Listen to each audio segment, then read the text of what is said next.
नमस्कार. सुंभ जळाला तरी पीळ जात नाही म्हणतात. होय, सुंभ जळतो पण पीळ जातच नसतो. त्याच्या पिळासहित त्याची राख झालेली असते. जित्याची खोड मेल्याशिवाय जात नाही असं म्हणतात. ह्या म्हणी उगाच तयार झालेल्या नाहीयेत. समाजामध्ये अशा स्वरूपाची अनेक उदाहरणे आपल्याला बघायला मिळतात. याच आणखी एका उदाहरणाला आपण बघणार आहोत. तुरुंगवारी झाली पण अक्कल काही अजून आलीच नाही अशी सगळी स्थिती आहे. पण तुरुंगात जाऊनही अक्कल येईना हेच उघड करायला मी आपल्या समोर आलेलो आहे. नमस्कार, मी सुशील कुलकर्णी. आपण पाहताय अॅनालायझर. छत्रपती संभाजीनगरमधल्या एका संपादकाला, ज्याचा पेपर कधी छापला जातो की नाही माहीत नाही, जातही असेल कदाचित, तो किती विकला जातो याचीही आम्हाला कल्पना नाही, कारण कुठे त्याचं प्रत्यक्ष रूप बघायला मिळत नाही. पण त्याच्या डिजिटल आवृत्ती मात्र व्हायरल होताना प्रत्येक ठिकाणी बघायला मिळतात. या दैनिकाच्या संपादकाला आताशा दोनदा तुरुंगवारी होण्याचा योग आला आहे. एकदा त्याला अट्रॉसिटीच्या केसमध्ये आज जावं लागलंय. मालकालाही आज जाण्याची वेळ आणली होती. पण या कार्यकारी संपादकाला मालकालाही आज जाण्याची वेळ आल्यावरती शहाणपण आलेलं नाही. पुन्हा एकदा याच संपादकाला वेगवेगळ्या कारणाने आज जावं लागलं. आता फेक बातम्या दिल्याबद्दल आज जावं लागलंय. 4-5 दिवस तुरुंगाची वारी झाली आहे. काही दिवस PCR, काही दिवस MCR, असं करून जामीन मिळाल्यानंतर याचा वारू आता पुन्हा एकदा चौखूर उधळायला लागलाय.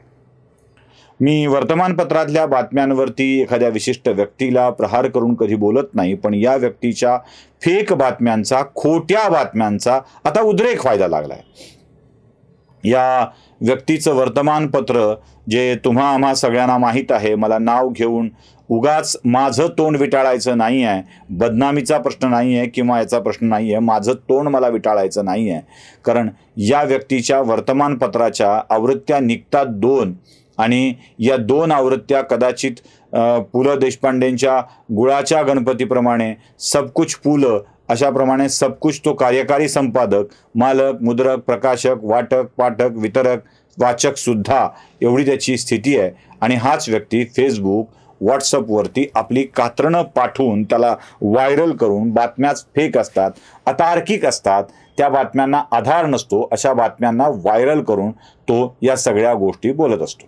आता इतर काही यूट्यूबर्सप्रमाणे मला उगाचच हे खोटं आहे, हे खोटं असतं, तार्किक असतं, याला काही आधार नसतो, असल्या काही गोष्टी सांगायच्या नाही आहेत. मला पुराव्यासह बोलायचं आहे. कारण उगाच कोणाला आपण पुराव्याशिवाय बोलू नये. काय खरं झालंय, काय खोटं आहे, हे जरा स्पष्टपणे सांगणं आवश्यक आहे. चला, मी तुम्हाला याची पहिली बातमी दाखवतोय, जी आपण याआधी याच्यावर चर्चा केलेली आहे. या बाबूरावांना वेगळाच नाद आहे.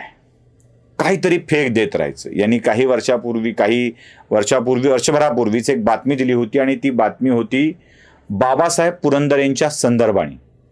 बाबासाहेब पुरंदरेंच्या मृत्यूनंतर भम पुरंदरेचं निधन अशी बातमी दिली होती, आणि त्या बातमीत बाबासाहेबांच्या मुलीच्या विषयी चुकीची माहिती देऊन उद्धार करण्याचा प्रयत्न केला होता, खोटी माहिती दिली होती. त्याच्यावर आपण स्पष्टपणे व्हिडिओ करत त्याचा खोटारडेपणा उघड पाडलेला होता. म्हणजे तो व्हिडिओ देखील कदाचित सजेशन्स व्हिडिओमध्ये मी तुम्हाला दाखवीन, किंवा ह्याच्यामध्ये टाकून देईल, तो कमेंट बॉक्समध्ये कमेंट पिन करून टाकून देईल. या माणसाला ह्या खोटारडेपणा करण्याची सवय आहे, सतत सवय आहे. याची दुसरी बातमी दाखवतो, जी खरी ठरलीच नाही. गणपतीनंतर शिंदे बाप्पाचं विसर्जन, अशी ती बातमी आहे.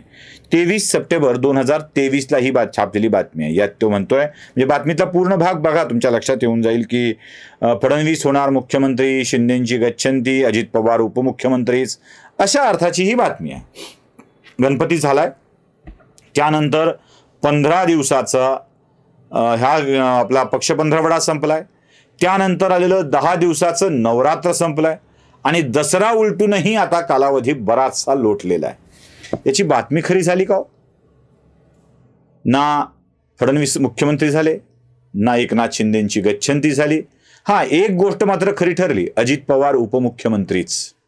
आता हा माणूस शरद पवारांनी पुरस्कृत केलेल्या संस्थेच्या द्वारे चालविल्या गेलेल्या वर्तमानपत्राचा कार्यकारी संपादक आहे. म्हणजे तुमच्या सगळ्या गोष्टी लक्षात आल्या असतील. मालक कमलविरोधी असला तरी अजूनही किशोर आहे, आणि त्यामुळं अशा लोकांचे कदम किशोरवयात चुकीचे पडतात असं वाटायला लागलंय. यांचा बाबूराव नेहमी खोट्या बातम्या देण्यात एक्सपर्ट असतो आणि या बाबूरावांच्या खोट्या बातम्या जरा बाबूराव असंच म्हणायला पाहिजे याला. आणि मग लोकांनी यांचा खोटारडेपणा उघड केला की आमच्या संस्थेच्या आवारात पाय टाकायचा नाही, अशा आशयाच्या धमक्या आमच्या सांस्कृतिक कार्य करणाऱ्या श्रीकांत उमरीकरांना दिल्या जातात. तरीही श्रीकांत उमरीकर त्यांच्या वयाचा मान राखून अत्यंतिक आदराने बोलत असतात, हे सोडून द्या. दुसरी बातमी दाखवतोय. किती द्वेष आहे बघा, खोटा नरेटिव्ह कसा असतो ते बघा, किती द्वेष आहे. कपटी अनाजी पंतांना चिरडायला आता संभाजीराजेंचा हत्ती हवा. म्हणजे जातीविषयीचा विखार मनात भरलाय, व्यक्तीविषयीचा विखार मनात भरलाय आणि पक्षाविषयीचा विखार मनात भरलाय.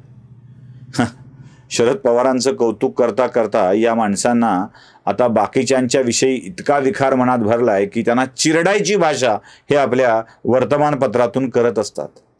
यांना कपटी म्हणायचं नाही तर दुसरं काय म्हणायचं. जाऊ दे, आपण जरा मुख्य अजून 2 विषयाच्या बातम्या बघूया. खोट्या किती असतात. एक बातमी दाखवतोय, त्याच्यामध्ये मराठा आरक्षण आंदोलनामध्ये गावठी बॉम्बचा स्फोट घडविण्याचा कट सनातन आणि शिवप्रतिष्ठानने आखला होता, अशा आशयाची ही बातमी आहे. अरे उपटसुंभांनो, शिवप्रतिष्ठान संभाजी भिडेंची संस्था, संभाजी भिडे गुरुजींची संस्था, संभाजी भिडेंची मी म्हणणार नाही, गुरुजींची संघटना, या संघटनेने मराठा आंदोलनाला आपला जाहीर पाठिंबा दिला आहे. ते जरांगेंना भेटून आलेत, त्याचे फोटो सगळीकडे आहेत, जाहीर पाठिंब्याची माहिती सगळीकडे आहे. आणि तरीही गावठी बॉम्बचा स्फोट घडवणारे, अरे संभाजी भिडेंचे मर्द गावठी बॉम्बसारखे फुसके स्फोट घडवत नसतात. त्यांना स्फोट घडवायचा राष्ट्राभिमानाचा, त्यांना स्फोट घडवायचा हिंदुत्वाचा, त्यांना स्फोट घडवायचा या सगळ्या तरुणांच्या आयुष्यामध्ये राष्ट्रप्रेमाची ज्योत जागविण्याचा. तुम्हाला कुठून कळणार पण हे, तुम्हाला कुठून कळणार. पण ह्या खोट्या बातम्या, खोटे नरेटिव्ह सेट करत राहायचे. लक्षात ठेवा, नालासोपाऱ्यातल्या वकिलांनी हाच अजेंडा पसरविल्याबद्दल खंडेलवाल नावाचे वकील आहेत, जितेंद्र आव्हाडांच्या वरती केस केली आहे, हेच विधान केल्याबद्दल. आणि आता तुमच्यावर देखील ते केस करण्याची शक्यता नाकारता येत नाही. त्यामुळं उगाच एकदा आत जाऊन आलात, पुन्हा पुन्हा आत जायची गोष्ट करू नका. आणि आता आणखी एक महत्वाची बातमी दाखवतोय. मराठा आरक्षणामध्ये मला देवेंद्र फडणवीसांनीच बोलू दिलं नाही असं विधान कुंभकोणी यांनी केल्याची दादांत खोटी बातमी या माणसानं छापली आहे. दादांत खोटी. यात मराठा आंदोलकांनी देवेंद्र फडणवीस मुख्यमंत्री असताना कुंभकोणी यांच्याऐवजी माजी महाधिवक्ता ॲडव्होकेट थोरात यांनी बाजू मांडावी असा आग्रह धरला होता. तसा सोलापूरच्या कार्यक्रमातला ठराव देखील दिलेला होता आणि त्या ठरावाचा आदर करत कुंभकोणींच्या ऐवजी थोरातांनी बाजू मांडावी असंच ठरलं होतं आणि थोरात ती बाजू मांडत होते. पण कुंभकोणींच्या तोंडून खोटं विधान छापून टाकत याच महाभागाने आणखी एक खोटारडी बातमी छापली आहे आणि पुन्हा एकदा आपल्या तुरुंगात जाण्याची तयारी केली आहे. बाबूराव, मला एकच सांगायचं आहे की आपला संपादक स्वतः तुरुंगात जातोच आहे या खोटारडेपणामुळं, पण तो संपादकाला आणि मालकाला तुरुंगात नेण्याची व्यवस्था करू नये म्हणजे मिळवली. बस तेवढी काळजी घ्या. बाबूराव आणि ज्यांचे कदम अत्यंत कमलाप्रमाणे किशोर आहेत अशाने तरी आता काळजी घेणं आवश्यक आहे. व्हिडिओ आवडला असेल तर लाईक, शेअर आणि सबस्क्राईब नक्की करा. धन्यवाद.